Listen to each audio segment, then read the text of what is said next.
Hello दोस्तों, आप सभी को सुधीर क्रिएटिव क्लासेस में स्वागत है। आशा करता हूं कि आप सभी को बहुत ही बढ़िया होंगे।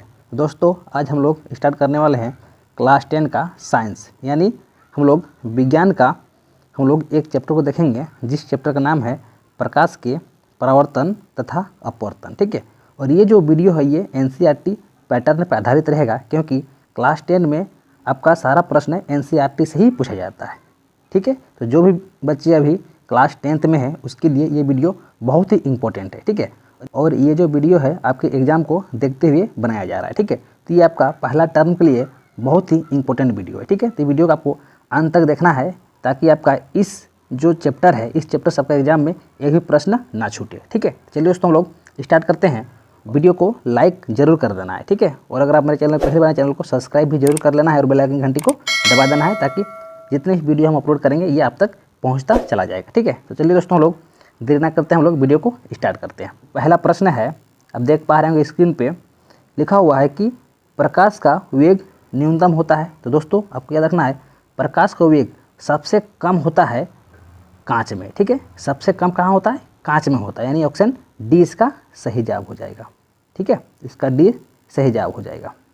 चलिए अगला जो प्रश्न है, आप देख पा रहे हैं स्क्रीन पे लिखा हुआ है कि प्रकाश की किरण गमन करते हैं, यानी प्रकाश जो होता है वो किस तरह गमन करता है। तो दोस्तों आपको याद रखना है, प्रकाश हमेशा सीधी रेखा में गमन करता है, यानी ऑप्शन ए इसका सही जवाब हो जाएगा। दोस्तों अगर आपको इस वीडियो का PDF प्राप्त करना है तो आप मेरे टेलीग्राम ग्रुप में जुड़ सकते हैं। इसी वीडियो के नीचे हम टेलीग्राम का लिंक डाल देंगे। ठीक है, नेक्स्ट जो प्रश्न है 3 नंबर, क्या बोल रहा है प्रश्न कि मोटर कार के हेडलाइट में किसका प्रयोग करते हैं, यानी मोटर जो होता है मोटर कार, उसका हेडलाइट में कौन सा दर्पण लगा होता है। ठीक है, तो इसका सही जवाब हो जाएगा ऑप्शन सी, यानी अवतल दर्पण लगा होता है। अगला जो प्रश्न है 4 नंबर, क्या बोल रहा है कि समतल दर्पण द्वारा बना प्रतिबिंब होता है। तो समतल दर्पण द्वारा बना प्रतिबिंब हमेशा काल्पनिक होता है, यानी ऑप्शन बी इसका सही जवाब हो जाएगा। अगला प्रश्न है 5 नंबर, क्या बोल रहा है कि मोटर गाड़ी के चालक के सामने लगा रहता है, यानी जो मोटर गाड़ी चलाता है ड्राइवर, उसके बगल में कौन सा दर्पण लगा होता है। तो दोस्तों आपको क्या रखना है, उसके सामने जो लगा होता है वो दर्पण उत्तल दर्पण का होता है, यानी ऑप्शन बी इसका सही जवाब हो जाएगा। अगला प्रश्न है 6 नंबर, लेंस की क्षमता का एसआई मात्रक होता है। तो लेंस की क्षमता का एसआई मात्रक डायप्टर होता है, यानी ऑप्शन ए इसका सही जवाब हो जाएगा। दोस्तों वीडियो को आपको अंत तक देखना है। मैंने इस वीडियो में 50 प्रश्न को सेलेक्ट किया है। ठीक है, यानी इस चैप्टर से जितने ही प्रश्न बन सकता है सारा को मैंने सेलेक्ट किया है। इसका कहने का मतलब है कि आपका एग्जाम में एक भी प्रश्न छूटने वाला नहीं है इस चैप्टर से। अगला जो प्रश्न है 7 नंबर, 2 डायप्टर क्षमता वाले लेंस का फोकसांतर होता है। तो इसका सही जवाब हो जाएगा 50 सेंटीमीटर, यानी ऑप्शन डी इसका सही जवाब हो जाएगा। चलिए अगला जो प्रश्न है 8 नंबर प्रश्न क्या बोल रहा है कि मोटे लेंस की आवर्धन क्षमता होती है। तो मोटे लेंस की आवर्धन क्षमता अधिक होती है, यानी लेंस जितना मोटा रहेगा उसका आवर्धन क्षमता उतना ही अधिक रहेगा, जितना कम रहेगा आवर्धन क्षमता उतना ही कम रहेगा। ठीक है, इसको आपको याद रखना है। 9 नंबर जो प्रश्न है, आप देख पा रहे हैं स्क्रीन पे कि प्रकाश की किरणों का पथ दर्शाने वाले चित्र को कहा जाता है। तो उसे हम लोग किरण आरेख कहते हैं, यानी ऑप्शन ए इसका सही जवाब हो जाएगा। अगला प्रश्न है पूरा प्रश्न कि प्रकाश के किरणों के समूह को कहते हैं। तो प्रकाश के किरणों के समूह को हम लोग किरण पुंज कहते हैं, यानी ऑप्शन बी इसका सही जवाब हो जाएगा। अगला प्रश्न है 11 नंबर, उत्तल लेंस की क्षमता होती है। तो उत्तल लेंस की क्षमता हमेशा धनात्मक होती है, यानी पॉजिटिव होती है, इसलिए इसका सही जवाब ऑप्शन बी हो जाएगा, धनात्मक। अगला प्रश्न है 12 नंबर, अवतल लेंस की क्षमता होती है। तो अवतल लेंस की क्षमता हमेशा ऋणात्मक होती है, यानी माइनस में होता है। ठीक है, इसलिए इसका सही जवाब ऑप्शन ए हो जाएगा। अगला प्रश्न 13 नंबर प्रश्न है कि उत्तल लेंस को कहते हैं। तो उत्तल लेंस को और क्या कहते हैं, तो इसका दूसरा नाम क्या होता है, अभिसारी लेंस, यानी ऑप्शन ए इसका सही जवाब हो जाएगा। अगला प्रश्न है अवतल लेंस को कहते हैं, तो अवतल लेंस को हम लोग अपसारी लेंस कहते हैं। इसको आपको ध्यान रखना है। चलिए अगला जो प्रश्न है 15 नंबर, क्या बोल रहा है कि निम्न में से कौन सा पदार्थ लेंस बनने के लिए प्रयुक्त नहीं किया जा सकता। तो हम लोग यहाँ ऑप्शन देख पा रहे हैं, इसमें से हम लोग मिट्टी को उपयोग नहीं कर सकते हैं। मिट्टी बनाने में लेंस का उपयोग कहाँ से होगा, मिट्टी से थोड़ी लेंस बनता है, यानी ऑप्शन इसका डी इसका सही जवाब हो जाएगा। अगला प्रश्न है किस दर्पण से वस्तु का बड़ा प्रतिबिंब बनता है। तो दोस्तों याद रखना है, अवतल दर्पण से वस्तु का बड़ा प्रतिबिंब बनता है, यानी ऑप्शन बी जो है इसका सही जवाब हो जाएगा। अगला प्रश्न है 17 नंबर, क्या बोल रहा है कि प्रकाश के परावर्तन के कितने नियम होता है। तो प्रकाश के परावर्तन के 2 नियम होता है, यानी ऑप्शन बी इसका सही जवाब हो जाएगा। अगला प्रश्न है 18 नंबर।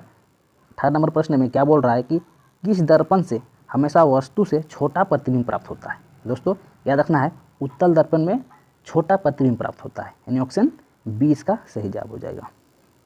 अगला प्रश्न है कि जब प्रकाश की किरण हवा से कांच में प्रवेश करती है तो मुड़ जाती है, वो किधर मुड़ जाती है। दोस्तों हमेशा याद रखना है, वो अभिलंब के निकट मुड़ जाती है, यानी अभिलंब की ओर मुड़ जाती है, इसलिए इसका सही जवाब क्या हो जाएगा, ऑप्शन बी हो जाएगा। अगला प्रश्न है 20 नंबर, साइड मिरर के रूप में प्रयुक्त होता है। साइड मिरर कहने का मतलब वही जो गाड़ी में लगा होता है ड्राइवर के बगल में, वो उसमें हम लोग कौन सा मिरर उपयोग करते हैं, कौन सा दर्पण। तो दोस्तों याद रखना है हमें कि ड्राइवर के बगल में उत्तल दर्पण का उपयोग होता है, यानी ऑप्शन बी इसका सही जवाब हो जाएगा। अगला जो प्रश्न है 21 नंबर, क्या बोल रहा है कि एक अवतल दर्पण की फोकस दूरी 10 सेंटीमीटर है, तो उसकी वक्रता त्रिज्या कितनी हो जाएगी। तो दोस्तों इसका सही जवाब हो जाएगा 20 सेंटीमीटर, ठीक है, यानी ऑप्शन बी इसका सही जवाब हो जाएगा। देखिए 20 सेंटीमीटर कैसे आया, हम जानते हैं कि आर बराबर क्या होता है, आर बराबर क्या होता है 2f होता है ना, कितना होता है 2f होता है, ठीक है। तो 2 गुने f का मान रखिए कितना है 10 सेंटीमीटर, इसको गुना करेंगे तो कितना हो जाएगा 2 10 से 20 हो जाएगा, ठीक है, तो ये इसका आंसर होगा। चलिए अगला प्रश्न है 22 नंबर कि फोटोग्राफी कैमरा का अभिदृश्यक होता है, यानी फोटोग्राफी जो कैमरा होता है उसमें कौन सा लेंस उपयोग किया जाता है। तो इसका सही जवाब जाएगा उत्तल लेंस, यानी ऑप्शन ये इसका सही जवाब हो जाएगा। अगला जो प्रश्न है 22 नंबर, क्या बोल रहा है 22 नंबर प्रश्न, देखिए निर्गत किरण एवं अभिलंब के बीच के कोण को कहते हैं, उसके कोण को हम लोग क्या कहते हैं। तो हाँ, उसका कोण को हम लोग निर्गत कोण कहते हैं, यानी ऑप्शन सी इसका सही जवाब हो जाएगा। दोस्तों आपको वीडियो कैसा लग रहा है कमेंट में हमें जरूर बताएं, ठीक है। और दोस्तों वीडियो को लाइक भी जरूर करें और अपने दोस्तों के पास शेयर करें, ठीक है। आपके लाइक करने से हमें वीडियो बनाने का मोटिवेट मिलता है, इसीलिए आप वीडियो को लाइक ज़रूर करें, ठीक है। अगला जो प्रश्न है देखिए 24 नंबर, सरल सूक्ष्मदर्शी में किसका उपयोग होता है, यानी छोटा छोटा वस्तु को देखने में हम लोग कौन सा दर्पण का उपयोग करते हैं, यानी कौन सा लेंस का उपयोग करते हैं। दोस्तों इसका याद रखना है ऑप्शन डी, उत्तल लेंस का हम लोग उपयोग करते हैं, ठीक है। चलिए नेक्स्ट जो प्रश्न है 25 नंबर, क्या बोल रहा है कि उत्तल लेंस के द्वारा सिर्फ काल्पनिक प्रतिबिंब बनता है, ठीक है। तो दोस्तों आपको याद रखना है ऑप्शन बी, यानी अवतल, क्या रखना है अवतल याद रखना है। क्वेश्चन क्या बोला, किस लेंस के द्वारा सिर्फ काल्पनिक प्रतिबिंब बनता है, तो हमें याद रखना है अवतल लेंस के द्वारा हमेशा काल्पनिक प्रतिबिंब बनता है, ठीक है। चलिए नेक्स्ट प्रश्न है 26 नंबर, क्या बोल रहा है कि परावर्तन के नियम से निर्धारित होता है, यानी परावर्तन के नियम से हमें क्या मिलता है। दोस्तों हमें याद रखना है हमें आपतन कोण बराबर परावर्तन कोण मिलता है, ठीक है। आप देखे होंगे कोण आई बराबर कोण आर होता है, ठीक है। चलिए 27 नंबर प्रश्न है काल्पनिक प्रतिबिंब होता है, तो दोस्तों आपको याद रखना है कि काल्पनिक प्रतिबिंब हमेशा सीधा होता है, ठीक है, हमेशा क्या होगा सीधा होगा। अगला प्रश्न 28 नंबर प्रश्न है, क्या बोल रहा है 28 नंबर प्रश्न, देखिए बोल रहा है कि लेंस में मुख्य फोकस की संख्या कितनी होती है। दोस्तों याद रखना है कि लेंस में मुख्य फोकस की संख्या 2 होती है, ठीक है, कितना होती है 2 होती है। दोस्तों अगर आपको इस वीडियो का PDF प्राप्त करना है तो आप मेरे टेलीग्राम ग्रुप में जुड़ सकते हैं, ठीक है, वहाँ से आपको PDF मिल जाएगा, ठीक है, आप PDF से भी पढ़ सकते हैं। नेक्स्ट जो प्रश्न है 29 नंबर, सर्चलाइट का परावर्तक सतह होता है, तो सर्चलाइट का परावर्तक सतह अवतल का होता है, ठीक है, यानी ऑप्शन बी इसका सही जवाब हो जाएगा। नेक्स्ट जो प्रश्न है 30 नंबर, बोल रहा है कि दाढ़ी बनाने में कौन सा दर्पण का प्रयोग करते हैं, यानी उपयुक्त होता है, ठीक है। दोस्तों याद रखना है दाढ़ी बनाने में हम लोग अवतल दर्पण का उपयोग करते हैं, यानी ऑप्शन सी इसका सही जवाब हो जाएगा। नेक्स्ट प्रश्न आप देख पा रहे हैं 31 नंबर, क्या बोल रहा है, एक उत्तल लेंस की क्षमता 1 डायप्टर है, तो उस लेंस की फोकस दूरी कितना होगा। तो दोस्तों आप क्या रखना है, उसकी फोकस दूरी 100 सेंटीमीटर हो जाएगी। ठीक है, कितना हो जाएगी, 100 सेंटीमीटर हो जाएगी। 32 नंबर प्रश्न है, प्रकाश के अपवर्तन के कितने नियम हैं। तो दोस्तों याद रखना है, प्रकाश के अपवर्तन के 2 नियम होते हैं। 34 नंबर प्रश्न क्या बोल रहा है, वह गोलीय दर्पण जो बाहर की तरफ वक्रित हो कहलाता है, उसे हम लोग क्या कहते हैं। जो बाहर की तरफ वक्रित होता है दोस्तों, उसको हम लोग कहते हैं उत्तल दर्पण, यानी ऑप्शन सी इसका सही जवाब हो जाएगा। अगला जो प्रश्न है 35 नंबर प्रश्न क्या बोल रहा है, एक उत्तल लेंस होता है, एक उत्तल लेंस क्या होता है। दोस्तों याद रखना है, एक उत्तल लेंस में हमेशा किनारों की अपेक्षा बीच में मोटा होता है, यानी ऑप्शन सी इसका सही जवाब हो जाएगा। अगला प्रश्न 36 नंबर प्रश्न है कि 2 वक्रीय पृष्ठों से घिरे ठोस माध्यम को कहते हैं, उसे क्या कहते हैं। तो उसे हम लोग गोलीय लेंस कहते हैं। ठीक है, चलिए अगला जो प्रश्न है 27 नंबर, इसमें प्रश्न में क्या बोल रहा है कि अवतल लेंस का आवर्धन m बराबर होता है, क्या होता है। तो अवतल लेंस का आवर्धन m बराबर होता है v/u, यानी ऑप्शन डी इसका सही जवाब हो जाएगा। अगला जो प्रश्न है 36 नंबर, क्या बोला प्रश्न कि गोलीय दर्पण में फोकसांतर एवं वक्रता त्रिज्या के बीच संबंध क्या होता है। ये फार्मूला ही होता है r बराबर 2f, यानी ऑप्शन ए इसका सही जवाब हो जाएगा। इसको याद रखना है, r बराबर 2f। इस फार्मूला से रिलेटेड आपका क्वेश्चन भी बनता है बहुत सारा। ठीक है, एफ का मान दे देगा, आर पूछेगा, आर का मान दे देगा, एफ पूछेगा, तो आपको इसी फार्मूला से निकाल लेना है। अगला प्रश्न क्या बोल रहा है कि सोलर कुकर में प्रयोग किया जाता है, यानी सोलर कुकर में हम लोग कौन सा दर्पण का उपयोग करते हैं। तो हम लोग अवतल दर्पण का उपयोग करते हैं, यानी ऑप्शन ए इसका सही जवाब हो जाएगा। अगला प्रश्न 40 नंबर प्रश्न है, क्या बोल रहा है कि उत्तल लेंस से बना प्रतिबिंब होता है। तो दोस्तों याद रखना है, उत्तल लेंस से बना प्रतिबिंब हमेशा वास्तविक और उल्टा होता है। ठीक है, वास्तविक और उल्टा होता है।